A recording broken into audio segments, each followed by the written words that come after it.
Sir Jacob Rees-Mogg, Dame Priti Patel.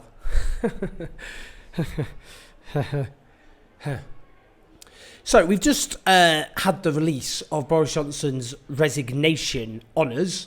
That's where basically he gets to just dispense honours like little sweeties to his mates, including those who've contributed to the really, I think, all-round team effort, which is the Tories' general destruction of British society over the last 13 years, and just general calculated cruelty and all the rest. Now, I've always argued myself that the honours system in this country is a massive pile of particularly pungent animal manure. But when you've got to the point of actually having to say Sir Jacob Rees-Mogg and Dame Priti Patel, what more needs even to be said at this particular point?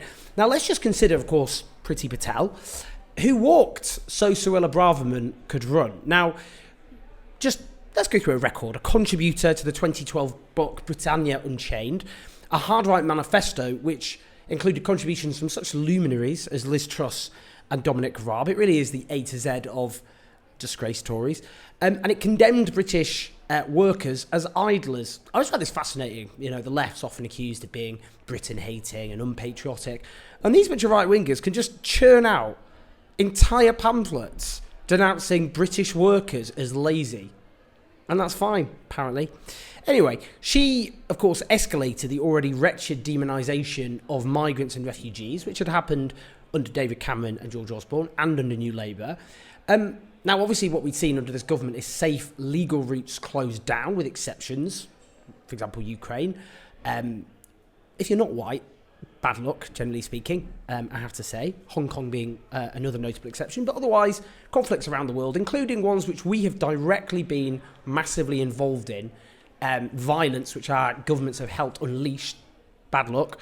And so with those safe legal routes closed down, of course, what happened is we had less asylum seekers than we did 20 years ago, just over 20 years ago, but more arriving by small boats because the other legal safe routes had been closed down.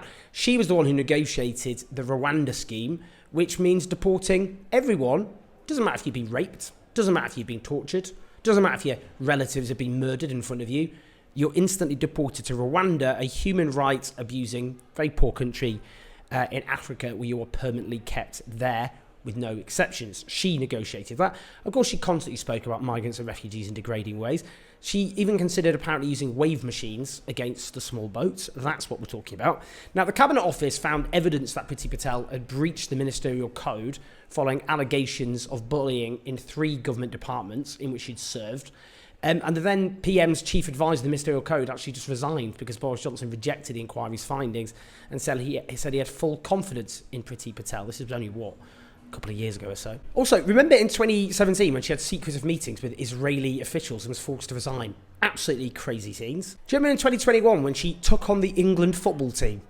Good to know she's got the priorities straight there. Because of their anti-racist gesture of taking the knee. And she said that fans have the right to boo the England team if they chose to do so. When they lost the final match, she then said, well, the racist abuse of English players was vile and called for police action. But as Tyrone Mings, the England player, said, she stoked the fire with an earlier comment and was pretending to be disgusted with the very thing that they were campaigning against happens. Well, indeed. Priti Patel, honoured there by our honours system. Jacob Rees-Mogg, of course, a man who is opposed to equal marriage and abortion in all cases, with no exception, who played a pivotal role in making Boris Johnson Prime Minister, which was a tremendous success we've all thoroughly enjoyed. During the 2019 election, do you remember when he literally said that those who died at Grenfell fire could have used common sense to flee the fire, ignoring the fire brigade advice to stay put? Victim blaming those who died in the horrific circumstance of Grenfell Tower, obviously deflecting attention away from how it's possible in the 21st century to have such atrocity happen. It said everything about housing in this country, about how working class people are treated, but no, he went after their common sense. He also, of course, went after UNICEF, accused them of a political stunt because, and wait for it, because this was hateful stuff by UNICEF, to be fair, really hateful stuff.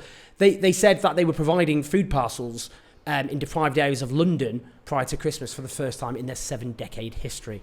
What a bunch of monsters. We could go on with J.K. Rees-Mogg, but he's such a preposterous character in so many basic ways. It's kind of difficult to know where to start or end. Now, who else got an honour? Well, The Guardian handily went through this for us. For example, Martin Reynolds. He served as Principal Private Secretary under Boris Johnson.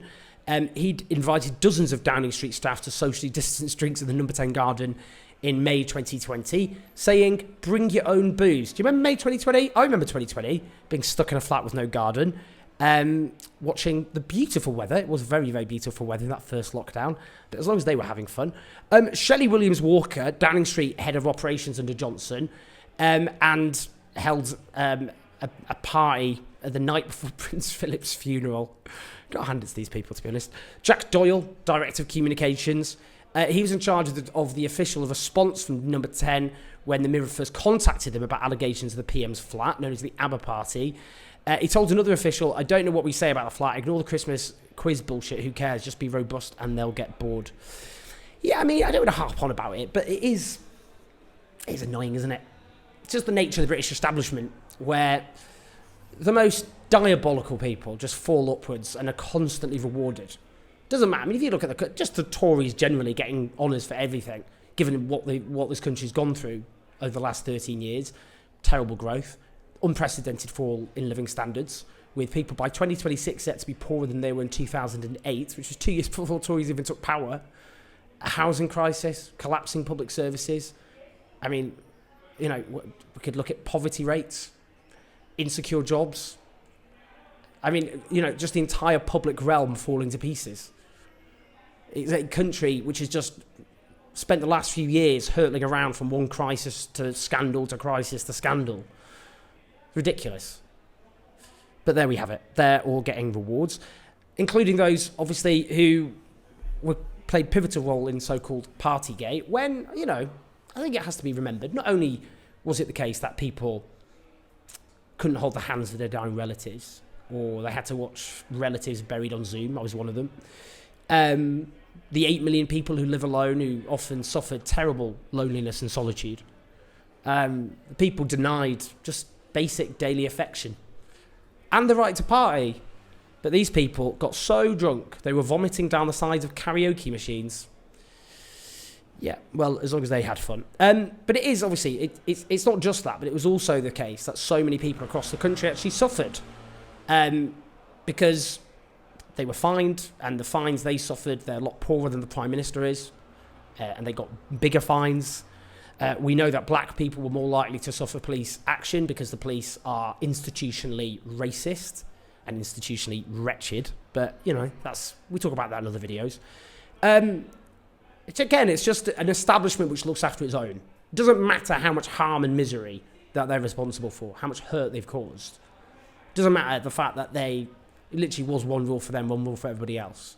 They just get honours, they get rewarded, they get lauded, they get all these little baubles, whilst millions of people have to suffer the terrible consequences on a daily basis of what they've done to this country.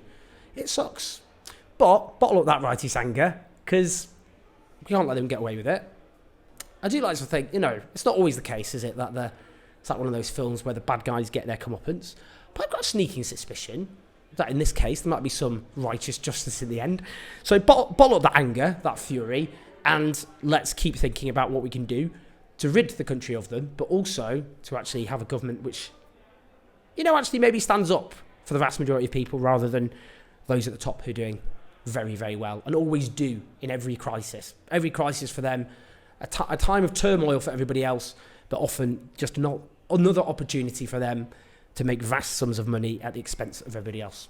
Anyway, righteous anger, bottle it up. Please like, subscribe, and do support us on patreon.com/I'll see you later.